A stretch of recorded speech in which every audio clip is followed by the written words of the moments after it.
C'est un arbitre un peu bruyant, mais imparable. Avec sa mini-caméra, il voit tout et surveille les rugbymen du club de Clermont.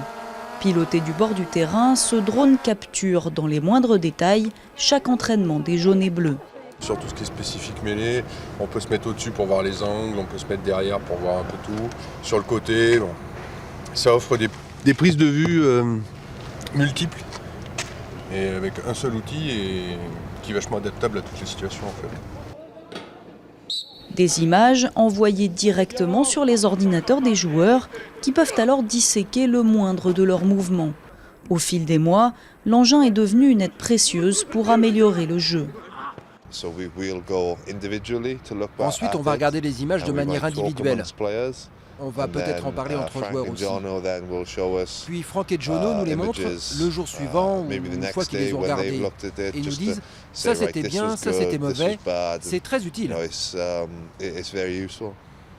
Positionné entre 5 et 20 mètres au-dessus du terrain suivant les phases de jeu, le drone est piloté en fonction des instructions de l'entraîneur. Lui avoue ne plus pouvoir s'en passer.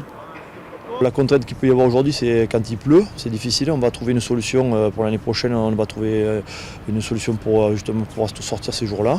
Mais aujourd'hui, quand on doit revenir sur l'image caméra sur quelque chose de fixe, on a l'impression de revenir il y a 15 ans en arrière, alors que c'était il y a 6 mois, on travaillait avec ça. Et le club ne compte pas s'arrêter là. Dans les prochains mois, le coach recevra en direct les images sur une tablette numérique afin de pouvoir corriger les joueurs en temps réel.